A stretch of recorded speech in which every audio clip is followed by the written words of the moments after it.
You're on. Okay, well, welcome to Richardson Plano Networkers, and today we will connect to Thrive Mastermind with our guest speaker, Debra Eckerling. Well-being in the virtual workplace concerns, work from home and hybrid work are not going anywhere, at least for the foreseeable future. Whether you're the boss, a solopreneur, a team leader, or an employee, there are simple things you can do to improve well-being while working remotely. During today's talk, Debra will share 5 tips for staying happy and healthy when working from home, along with strategies to incorporate them into your day-to-day routine. When you prioritize well-being and self-care, you are a much better asset to your company, your family, and yourself. Debra Eckerling, creator of the DEB method, Deb, how do you like that, for goal setting simplified, and the KEEP system for employee retention. She's an award-winning author, Your Goal Guide, a roadmap for setting, planning, and achieving your goals, which has been featured at the 2020, 2021, and 2022 Greater Los Angeles Writer Conferences. Agora Pulse, Social Pulse Summit, and you're going to have to explain to me what that is, LinkedIn and Twitter editions, and much, much more. Please join with me in welcoming our guest speaker for today, April 10th, Debra Eckerling. Thank you so much for having me. I thought it was April 8th. I'm confused now. Okay, then. It is the 8th. You're good. right. So Randy's just trying to confuse me on purpose? Yeah, I think so. Okay. If that works for him, you know. Oh, sorry, this was like. It's not in the script, so that's why I'm giving you frowns. Well, thank you so much for having me. I'm thrilled to be here. As Randy mentioned, I'm just all about the goals, but you can't reach your goals if you're doing all of the things. So today we're going to talk about well-being in the virtual workplace. We have, it looks like solopreneurs today, but whether you're a solopreneur, an entrepreneur, whether you have a business, whether you work for a business, we're all working too much. That's the bottom line. When you are connected to working from home, you're always working, and that's just, it's not okay. So what I'm going to talk about today is strategies that you can use to make sure you are having a more balanced virtual and real life. I know I get to screen share, so we're going to do that. And you asked about, Agora Pulse, remind me later, and I will tell you how awesome they are. But let's first have some tips about staying happy and healthy when working from home, right? So we all want Goaltopia, to live that life when we're achieving our goals and just living the life we so richly desire. But if we're only doing all of the things, we're not going to do the things that are so meaningful to us. And as Randy mentioned, I'm the creator of the DEB method, System of Goal Setting Simplified. And I operate on the principle that you can't get what you want unless you know what that is. So setting those foundations for those goals allows you to live and grow and achieve. Again, founder, creator of the DEB method. I also do goal strategy for events. I'm a workshop leader and corporate consultant. And my mission is to help as many people as possible figure out what they want and how to get it so they can live their best life and help other people live a better life given what they do. Author of Your Goal Guide. I host the Goal Chat Twitter chat, Goal Chat Live video show, and the Deb Show podcast. And when I am not working, I love cooking for productivity, dancing for exercise, and talking for fun. That last thing never surprises anybody. And just because it's easy to work all the time when working from home doesn't mean you should. It actually means you shouldn't. And I know we don't like to use the word should, but I made an exception, because if all you are doing is working from the time you get up in the morning till you go to sleep at night, where is that balance? Doesn't exist. That's okay. I got you covered. First thing you need to do to have that balance is to set boundaries. Now, raise your hand if you send emails or receive emails after 10 o'clock at night.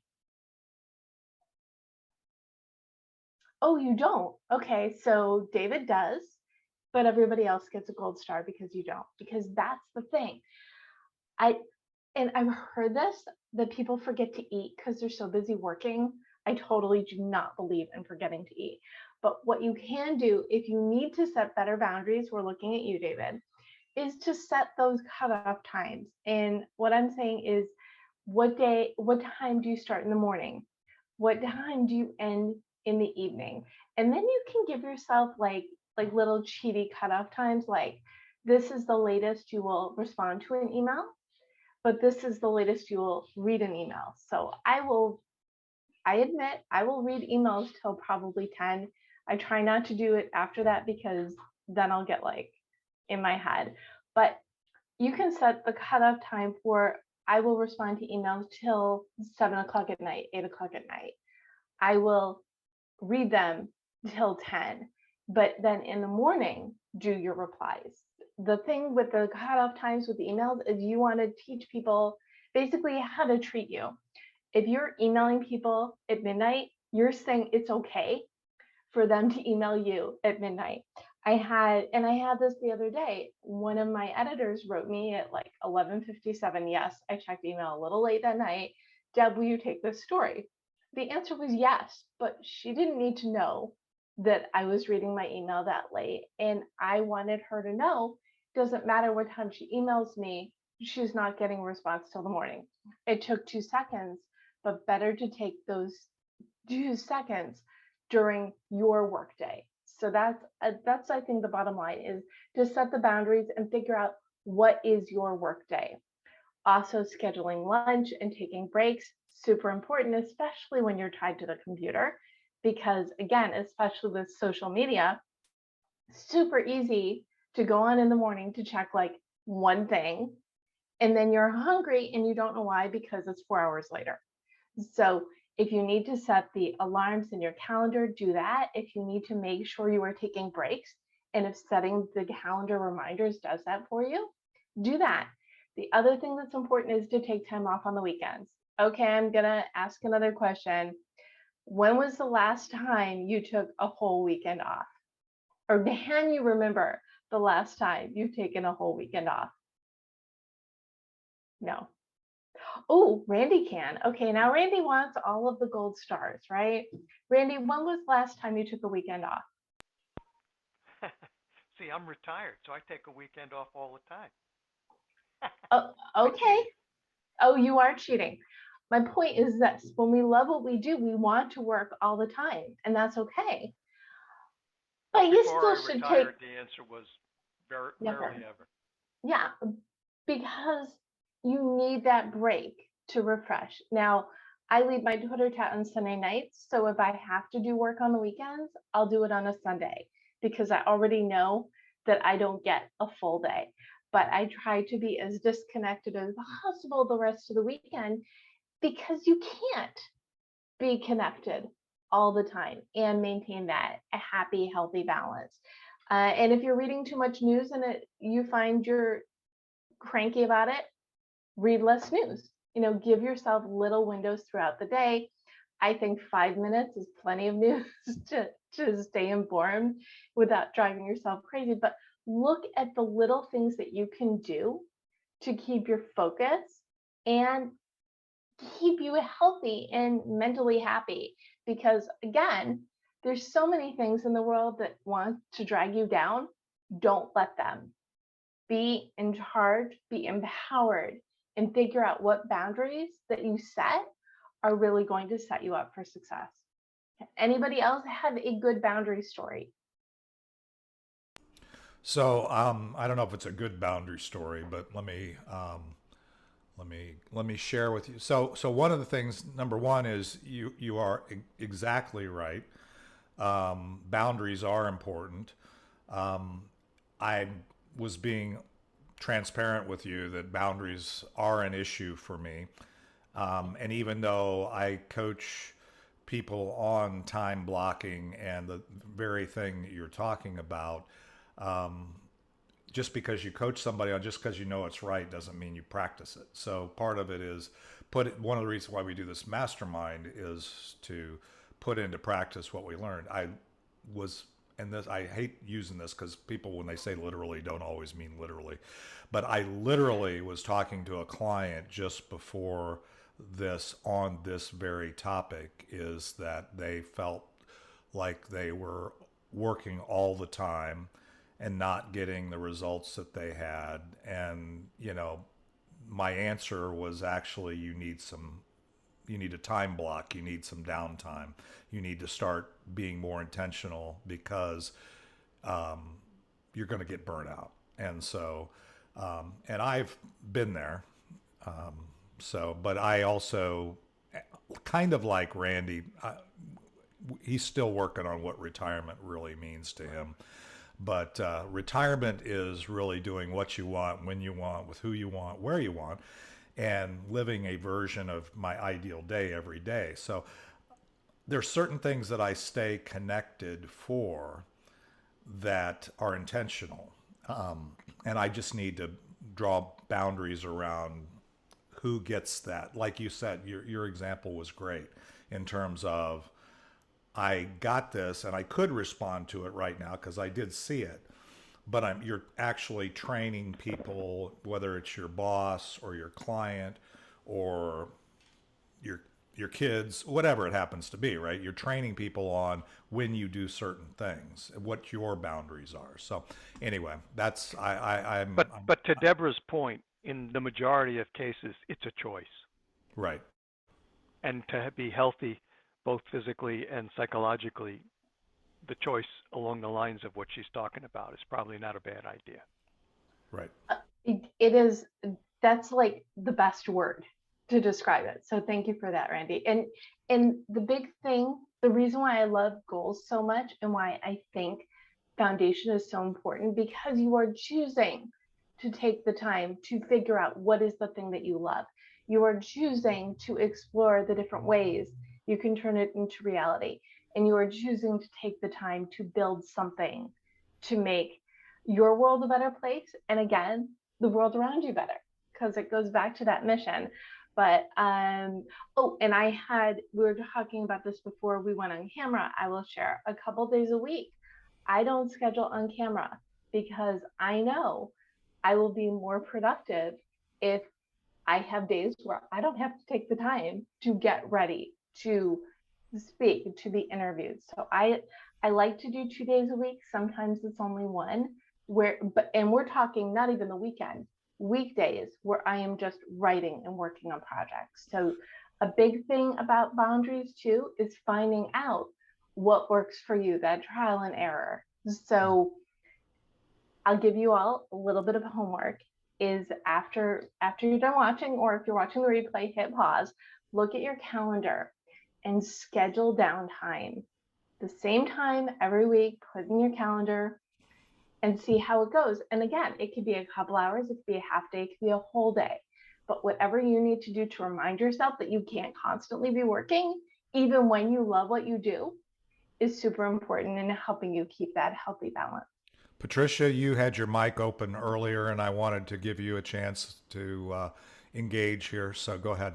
I think it's very interesting. I've probably been working from home now about 25 years plus, and I found it was extremely difficult lots of times at first to say, okay, now I need to do the dishes first before I start work, or I need to do this or that. I had to learn to separate the two.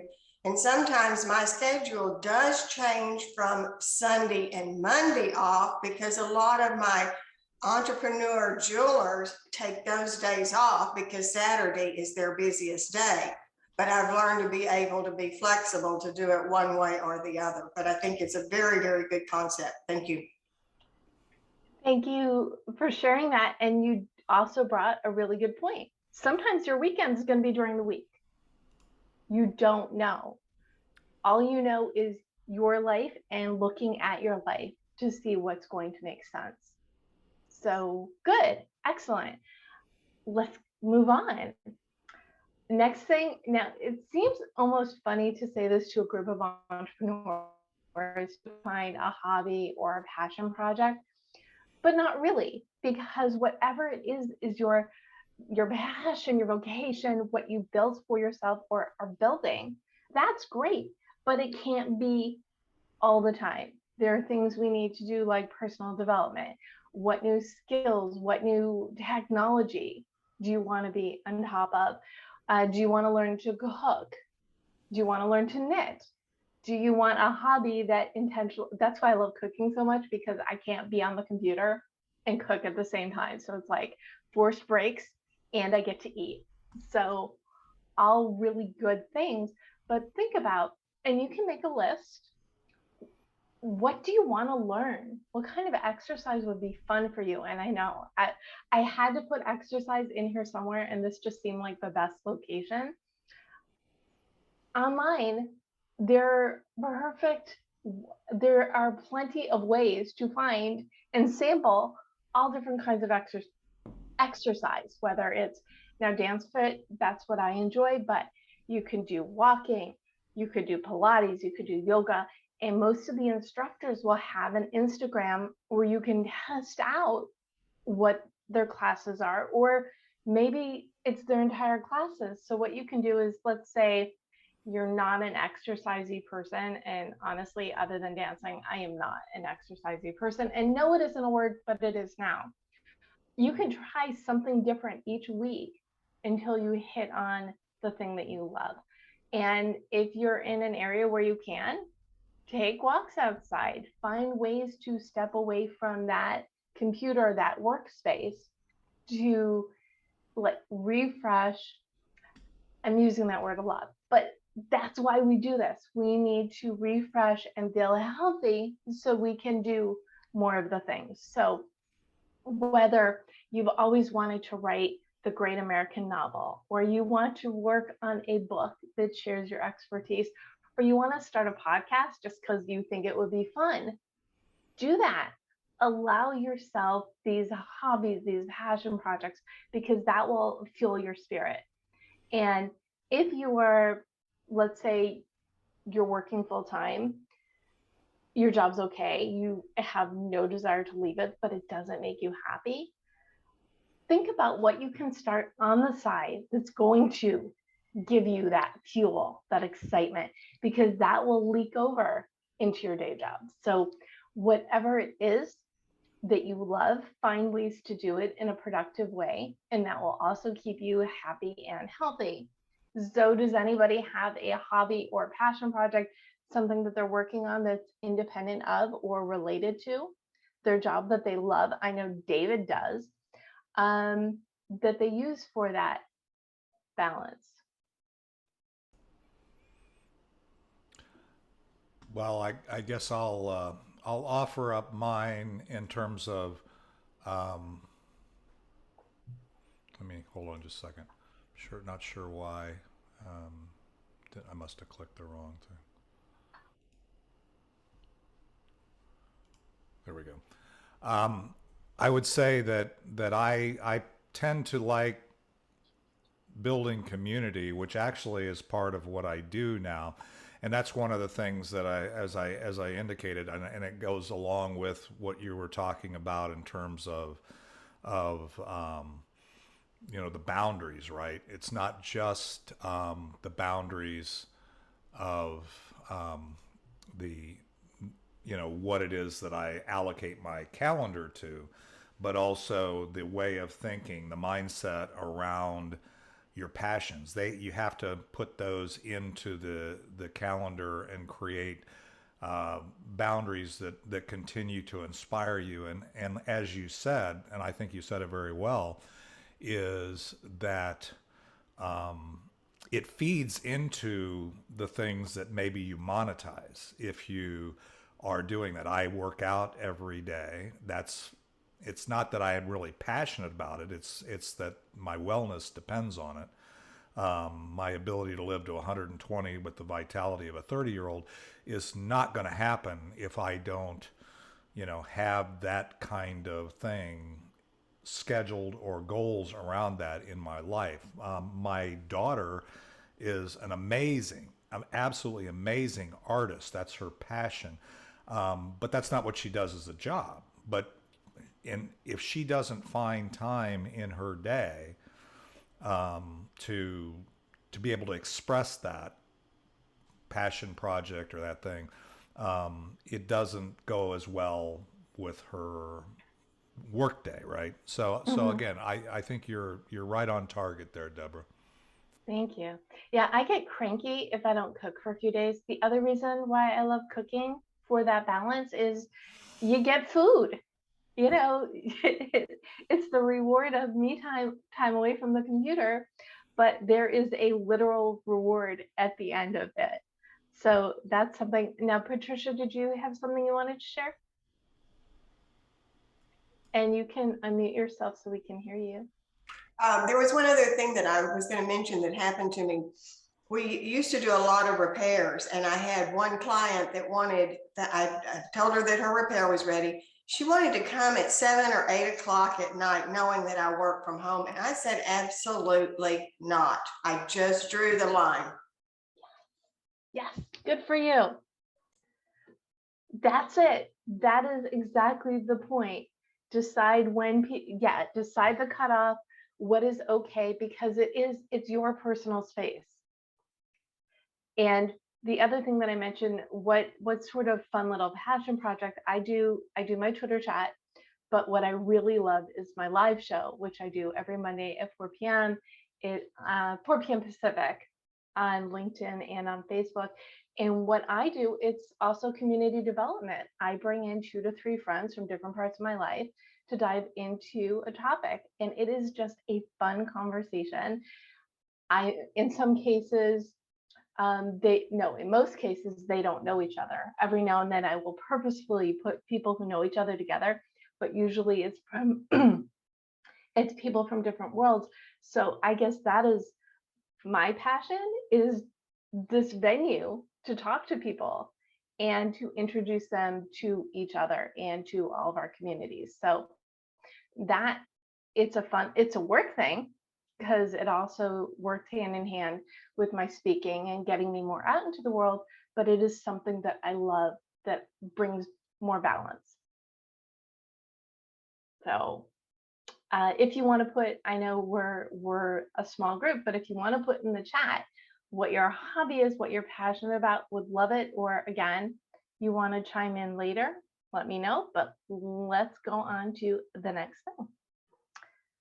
Stay social. Okay, now you all get gold stars because you are here, because we can't live, even though we're working from home, we cannot live in a vacuum. And back when going out was the thing, there was, I'd say, and David and Randy could probably speak to this as well, pre-pandemic, there were online networking things, but nothing like the deluge that is now, which is great.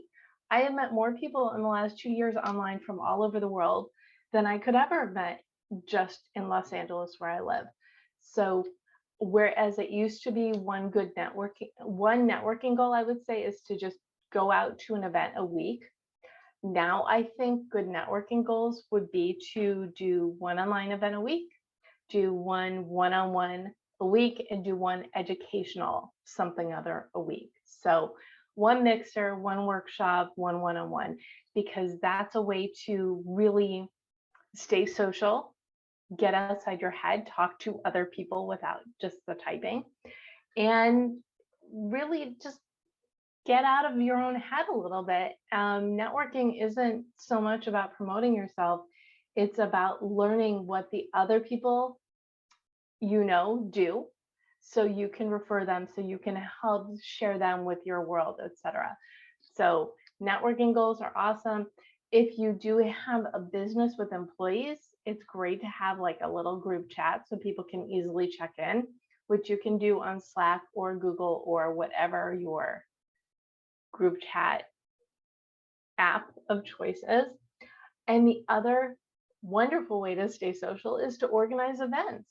What can you do? Whether it could be a podcast, it could be a live show, it could be a lunch and learn, it could be going out to a group and saying, hey, I want to talk about this. Can we do something together?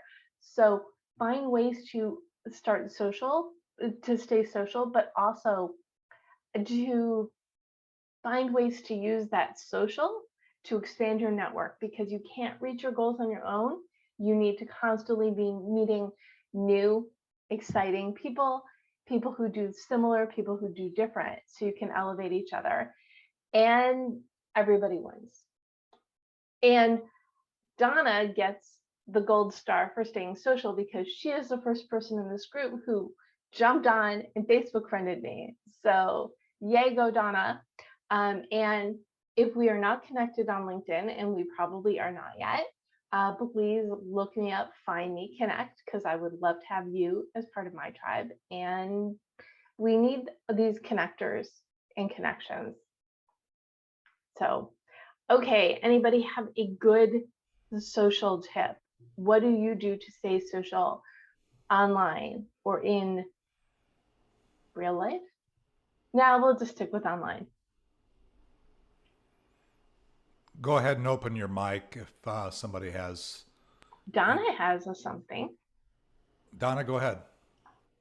You gave me the gold star, right? It was, I was typing that COVID has ruined my social life. But I recently posted in the neighborhood. Well, I live in a large neighborhood, and I posted in there asking who lives in the neighborhood, who owns a business or manages a business. And so I'm going to start my own networking group in this specific neighborhood. Since we are a neighborhood of about 1,800 houses, that should be a good referral group. And David, your group, I have attended a couple of events and enjoyed them very much, but I realize that as members, you only allow one person from each field to be members. That's not. No, that's not. Oh, it's true. not. Okay. No, that's you must be thinking of a different group, but yeah, no, we have multiple people from various industries. The only thing is if we have multiple people from the same company. Oh, okay. Then the member that's already the member from that company needs to. You need to have a conversation. If you're coming and you're visiting, you need to have a conversation with that member to determine what makes sense for each of you mutually. So we're not a industry exclusive. In fact, that I don't believe in that, frankly. So that's not what we do. But the other thing I will say is if you want to talk about building or using Nextdoor or whatever for your neighborhood, we can talk about that too, because I do build several of the groups and have events on Nextdoor, which targets your neighborhood. So I can help you with that as well. So anyway, Great. that's kind of an aside, but I'm glad you brought it up. Patricia, did you have something? Yes, I have. I'm very fortunate that I'm still in the area where I grew up and graduated. And we have in our, I won't say the year, our high school graduating class, we have both a women's group and then also a chat group with other alumni, which is really quite encouraging because we all tend to be experiencing some of the same things, situations with families, etc. And that's been very rewarding to me. Great, Patricia, thanks. That's awesome. And that's what you can do. And it doesn't even have to be a big group. It can just be very targeted, or even like a weekly Zoom meetup where you just invite a small group of people to reconnect. It goes back to what makes sense for you. What can you do that will make you feel better, not worse for doing too many things, and finding more of that balance. And to David's point, I also agree with you completely. There is the whole exclusivity thing. I don't get it, because we're all different. We all have different skills, different backgrounds, different mindsets, and different approaches to what we do. So I love that you made that point, because we need to elevate. My expertise is goal setting. And what I tell people is I am the first coach. I am the coach you go to before you see any other coaches, because I will help you with that foundation. So we all have that thing that is unique about us. And when you pull that out, then you can see, oh, I can be in a group with a bunch of productivity people, but this is my slant on it. The other thing, and I'll talk about Deb a little bit more, is that I created my own system. You know, whatever it is that you are doing, you have the power to take the things in your brain and say, this is my slant, this is my take. So to own, I guess that kind of goes back. It kind of goes to the slide before and then the next slide. But when you take the things that you know that you love, that gives you that fire, that passion, and find different ways to share it with the world, you're benefiting yourself, but you're also benefiting other people because you're helping them do what they need to do through your skills. Any other thoughts on staying social? Or shall we go on to the next one? And this one is kind of, they're all my favorite. Yes, I am that person. Prepare for the future, which is why people attend groups like these, is you need to constantly be learning new things, meeting new people, figuring out ways to level up your skills and or take on more responsibilities. So when you think about the life you want, what does that look like? And what can you do now to move forward? And if I was talking to a group of employees, I would say, look at your company. Is there a place for you to grow? As entrepreneurs, look at what you are building. Where do you see your company in a year, 3 years, 5 years? And what can you do, whether it's today or tomorrow or 30 minutes a week? And yes, a week, or 15 minutes a week. What do you have the time to commit to that you can build? Whether it is working towards your future, maybe you want a career pivot, leveling up your skills so you can give more to your clients, to your community, to your people, or take on more responsibility so you can grow within the company that you are in. So what are you doing right now regularly to prepare for your future? And Donna, creating a group to do referrals. It counts. Anything that you can do, let's say you have a podcast. Maybe you've been like cruising along, doing great. Every 3 to 6 months, think about something you can do to level it up, to make it better, to improve the experience to people. So it could be done in little things, or it could be done in big things. Maybe it's your LinkedIn needs a little bit more TLC. Take 15 minutes a couple times a week and interact on LinkedIn. You'll show up more on LinkedIn because the more you interact, the more people see you, and you will bring more people into your sphere in doing that.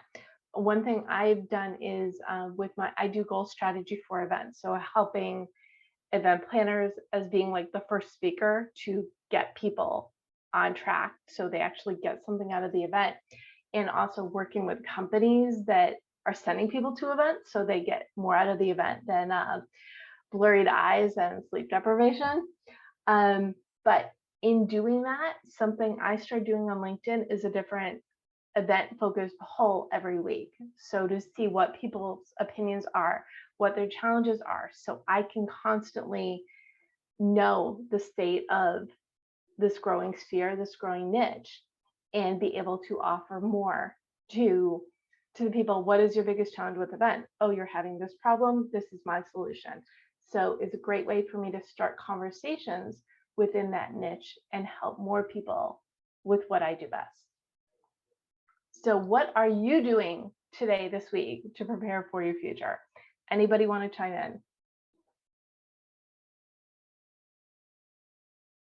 Okay, you're here. Okay, Yeah, you all ahead. get gold stars. You're here. You're preparing for your future. David, did you want to share something else?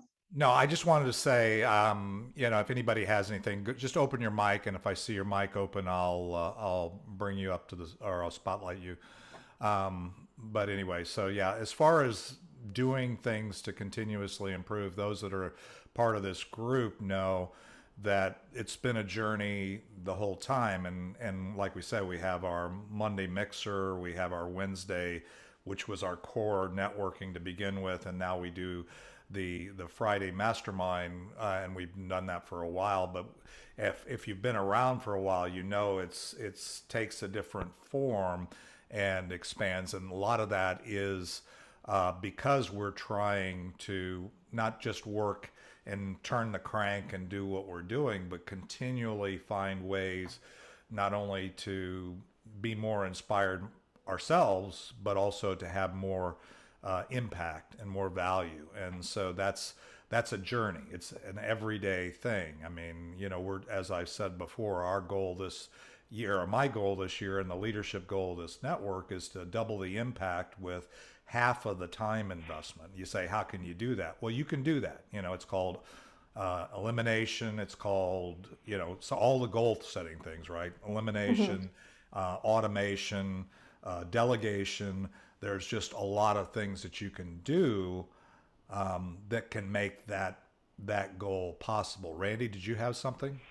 I was just going to say that I'm in a different situation than most everybody on the call today. I literally am retired, and so I don't have a job anymore. I offer my services as a consultant to help people, and you know that I'm not overwhelmed with that. But one of the things that I do is I read more, and I try to get a mix of fun books, meaning just kind of storybooks and novels, and then I still read educational kinds of things to keep my brain functioning. So you know, it's a little bit different situation for me, but I think the issue is don't go stale, don't die, you know, don't die before it's your time. Thank you for the cheery message. Yes. Well, maybe it's just in keeping your brain happy, doing crossword puzzles, doing jigsaw puzzles, reading books, watching videos. There is nothing we can't learn. If we've learned nothing over the last 2 years, we have learned that there's nothing you can't Google on YouTube.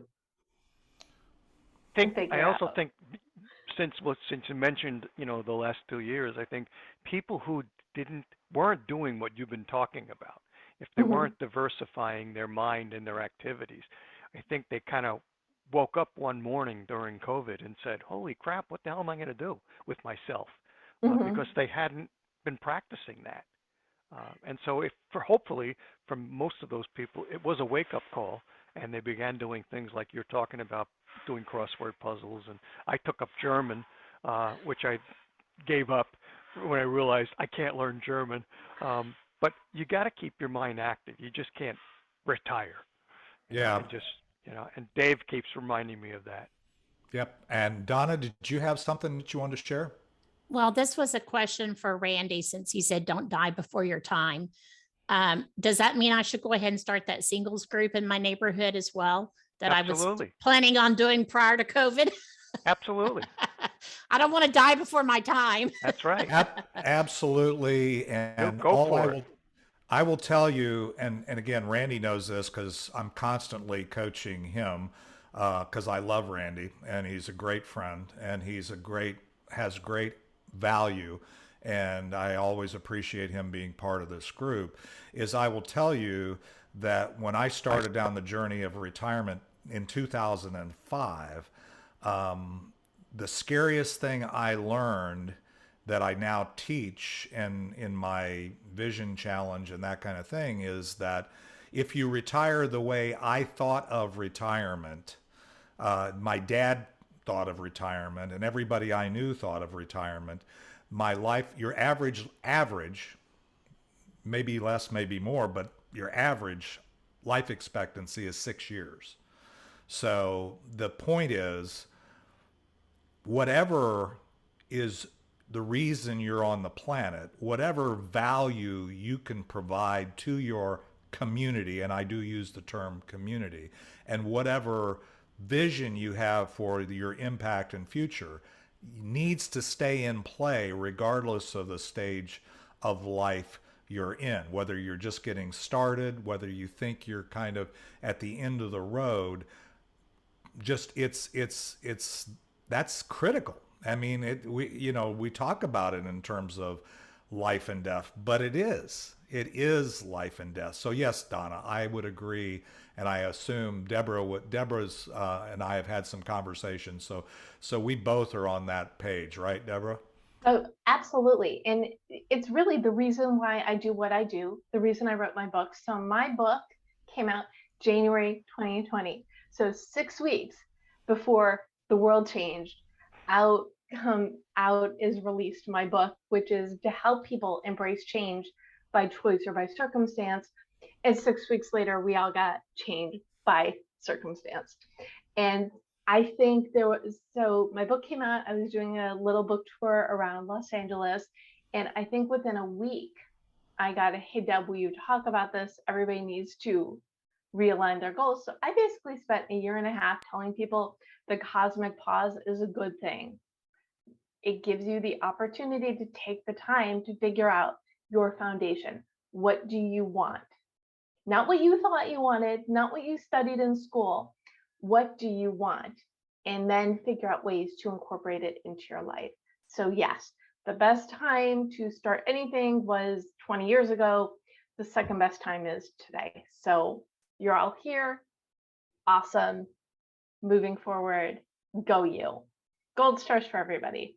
Oh, and about the gold stars. So I've been leading goal groups for years. And like from when I lived in Chicago, which is when I started leading goal groups, and I've been in Los Angeles for more than 20 years. One day someone said, Deb, where's my gold star? They were kidding. I was not. And I started bringing gold stars to meetings every week. And it goes back to the importance of celebrating all these accomplishments. It might be little things, it might be big things, doesn't matter. We need to celebrate everything. Oh, this is a great segue into the next one is you need to celebrate everything. You need to have fun. And if you don't know what's fun, first of all, then you definitely need more balance. But the second thing is to make a list of all the things you enjoy. And the thing with brainstorming and lists is you always want at least 20 things because the first 5 to 10 are easy and then it gets harder and harder. So I say minimum 20, but if you can make a list of 50 things you enjoy, you're going to encounter things that you forgot that you love just to like get to number 38, 39, 40 on your list. So start with what's fun, meeting people, being social. Pickleball apparently has become this huge thing the last 2 years. What do you love? And then even if you only have 15 minutes, or let's say someone cancels an appointment last minute, rude, but still, you go to your list. Don't fill up that meeting time with more work. Give yourself a gift of doing something on your list for whatever the time is. That way you'll, first of all, you'll be really happy the person canceled. And second of all, you're gifting yourself time. And that's really what this all boils down to, this balance. You are gifting yourself balance. Find time for your family, find time for your friends, celebrate all of the things, because that will keep you moving forward, excited and happy and healthy, and then everybody wins. So who's got a great way that they reward themselves when they succeed? And of course, succeeding is the best reward, but there's nothing wrong with treats. Okay, or what is something that you enjoy that you never gift yourself time to do? You can unmic or put it in the chat, but that's really what it's all about, is choosing yourself, choosing joy, choosing health, choosing balance.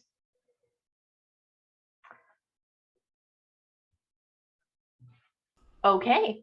Oh, does Randy have something, or does David, or shall I was checking the time to see how fast I have to talk to get through the rest of my content. Well, okay, so you're just on that time check. We've got probably about 9 or 10 minutes before we land the plane and do announcements. But what I would say is I absolutely love this step, because having fun And I think the things, if people can connect the dots with what you shared here, is there's two things. One is the thing that keeps you moving. As warriors, we all strive to move forward and stay focused forward. And so knowing what it is that inspires you, knowing what it is that gives you pleasure, gives you something to look forward to in the worst of days. The other thing is we all, and this is also, I work with one of my clients in particular, which I won't mention her name, but I'm going to have her watch this video, and I may even have her talk to you, Debra, to help her. But the celebrating wins, and you can do, I'm going to take a vacation if I hit this goal. That's a type of celebration. But what everybody should do, and this is, and I assume you would agree, is I always tell my clients and myself at the end of the day, before I punch out and say, okay, I sit down and take inventory of all of the wins, small or great, during the course of that day. And that's a celebration. That's me acknowledging that, yeah, there was, because we only, our zombie brain doesn't focus. We tend not to focus. We focus on the things that didn't work so that we don't mess those up tomorrow. And we forget that all of the things that did work, which are really what gives you the inspiration to get up tomorrow morning and be excited, right? So I always recommend that, and I think that's clearly in your number 5 here in terms of connecting the dot on the things that you enjoy, but also realizing that you have wins every day, right? Yes, we're in about 2 slides, but I will address exactly what you said Go right for now. it. Go for it. Is Sorry, I didn't mean to. I'm not. I Oh thought you no, were. it Yeah. actually goes under my bonus tips, but it's something that I mentioned before. Put in your calendar. You want to schedule the time, but you also want to track the time, because especially when you're building something, it's going to take a while. But in addition to having appointments in your calendar to do the things, you want to make notes of the things that you've done. And you can do it in the form of a win journal, which can be, paper or a Google Doc, or just mentions in your calendar, where every day you put 1 to 3 things that were great about your day. And maybe it's just one, but embrace the one. When you look, you can always find good. And maybe it's I survived. I've got a Facebook group for people reading my book so they can ask questions and share their journey. I also have a group called Write On Online, where every day is a different opportunity to share. So we start with networking goals for the week, goals, blog share day, Toot Your Horn Thursday, and Photo Friday. And every day is an opportunity to share what you're working for, what you're working towards, but also to connect the dots, because someone might mention something that someone else needs, and vice versa. You don't know. I'm planning this event on X. Ooh, I need X. You don't know. But when you're in a community and you're in a forum where you can say, oh, well, I finished writing my TEDx talk. Great, Deb, when is your talk? Here is the link, join us. So finding ways to celebrate. You also want to start conversations and find more of those dots of connections. So I provide a place to celebrate publicly, but you should always be celebrating privately, keeping that list. So when you're like, oh my goodness, never gonna happen. Wait, no, I did all these things last month. Oh, I'm good. Yay me. I'm gonna keep moving forward. Keep the eye on the prize. So what I'm saying, David, is yes, exactly what you said. I do want to take a moment and explain what Deb is. So Deb is my system for goal setting simplified, and it starts with the D, determine your mission. What is it you love? What makes you unique? What do you have to offer the world? From there, you explore your options. Great. Well, I'm an expert in this, but how is it going to manifest itself? Well, I can start teaching, I can write a book, I can speak, I can coach, I can whatever, but you don't know what is going to be the right fit unless you do that research phase. Once you land on it, brainstorm your path. Again, brainstorm, put out into the world, well, onto paper, everything you need to do, personal and professional, divide and conquer, make a plan. So whether your goals are personal or professional or both, ideally you want both, you can have a roadmap to help you figure out what you want and how to get it. And again, it starts with that choice, choosing yourself to explore what it is you want. And then you put the things in place to turn it into reality. And then a few more tips. We did schedule and track your time.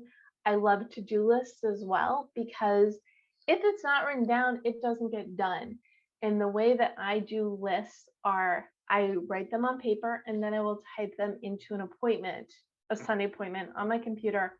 These are my to-dos for the week. Again, I divide and conquer by client or project. Then I don't cross things out. I check them off, or I will write for the computer. I will write done in all caps as things are done, and then I can copy it and paste it in the next week. Get rid of the dones, keep the ongoings and the things that aren't done yet, and keep moving forward. And the other thing with the list is you have the items, then go into your calendar and block the time to do them. And working backwards, going a little bit back to Deb, is what is your mission? What is your motto? Find ways to remind yourself, that's really easy, a visual representation, or write out your mission statement, write out your motto, something that you look at all the time. And again, good to have a personal motto as well as a professional one. So as you are working towards your goals, you've got the compass. You've got that thing that's going to remind you what you are working towards as you build, as you grow. And that's really what it's all about. So my motto is goal setting simplified. So my book is a very easy read. My workshops, as you know, very user friendly. Changing your life is challenging enough. The instructions need to be simple. So I've made the instructions really, really simple. So what is your mission? What is your motto? If you do, well, you should do all of the things, but I would love for you all to just take a few minutes today, tomorrow, and really think about who you are, what you stand for, and how you can bring it more into the world, because that will bring you joy while you are making the world a better place for those around you. Thank you so much. You're awesome. If you want to learn more about me and what I do, go to thedebmethod.com/goals. I do one-on-one sessions, again, focusing on that foundation, as well as goal setting simplified workshops for businesses and organizations, and goal strategy for events, again, for businesses and planners. So, and if you are more the DIY type, you can grab a copy of my book. The first half goes through Deb, and then the second half is strategies for success. So it's, for me, it's all about that foundation, choosing yourself, what you love, and turning it into reality. If we are not connected, please reach out, info@thedebmethod.com. My book you can find on Amazon or your favorite place to buy books. Connect on LinkedIn, say this is where we met, and please follow the Deb Method for inspiration and motivation, because I want everyone to succeed, because if you succeed, I succeed. And the best way to succeed is have that balance, so you have the energy, the motivation to move forward and keep doing the things that you love. Awesome. That's great. Debra, what I would like for you to do before we close out the chat is if you can put active links in the chat. So for those that want to, if you can put those chats, as well as for those that'll be, I'm sure we'll have quite a few folks seeing this in replay mode. Any of the links that you want, that you have in your presentation, they'll see it on the recording, but those active links will post on the YouTube channel as well as in the Be Connected platform as well. And I'll work with you on that, but we can definitely increase the intentionality and the impact on your audience going forward. So that's a beautiful thing. But again, thank you for sharing with us. For those who liked what Deborah had to say, or the Deb method or whatever, we're going to be hearing her story and kind of her journey and a little more of why she's doing what she's doing and the impact she wants to have as I interview her on next Thursday's Warrior versus Zombie show / podcast. And I'm expecting, I think we talked about this, I may actually be on her show, the little podcast she was talking about. At some point we'll have that conversation. So when that happens, I'll make you all aware of that, and we'll go from there. One of the things I want to make sure you know is, number one, next week I know is Easter weekend, but next Friday we have Chris Miller coming, and she'll be focusing our mastermind on safe money and talking about financial planning in this environment. And she's coming also from the West Coast. And so she'll be talking to us about getting our financial house in order. And so that's another, we should always have goals around that. And as Deborah said, the best place to start with your financial plan and stuff like that is 20 years ago. But if you haven't started 20 years ago, start today. And that's the thing with goal planning. So Deborah, did you have any other thoughts on that? Well, what I was going to say is that's money goals is the topic of my Monday Goal Chat Live. Oh, good. Okay. So, that'll be great. So what I do is, every Sunday night is the Goal Chat Twitter chat. It's 7 p.m. Pacific. And it always starts out with, what was your biggest win last week? What are your goals for the week? And then we dive deep into a topic. And then on Monday, I bring in 2 to 3 people together. So my April theme has been health. So we did health and balance. And last week we did eat, drink, and do yoga, physical health, money health, mental health, and corporate health. So those are the rest of the April shows. And then in May, the theme is May All Your Dreams Come True. So I'm sure we can find a topic within that sphere to definitely have you on, David. This has been so much fun for me. I want to remind people to please connect, because you're nothing without your tribe. Mm-hmm. And you can't reach your goals on your own. You've got a wonderful community. I really appreciate you having me here today. And Patricia, Donna, Randy, David, thank you for the interaction, because that's really the point, right? We're not here alone. That's the point of the need for balance, is to not live in your bubble, but to reach out, make connections, and have balance so you can reach your goals, live the life you want, and again, help others do better in living their life, because you are sharing what you have to offer with them. And again, that's the mission. The mission. Why do you do what you do? What makes you unique? What makes you special? Why do you love it? And how it helps. And when you have that mission and create a motto from that, then you've got that driving force behind you as you are moving forward towards your goals. Awesome. All right. Well, it's 1:00. And so we are officially done with the mastermind, but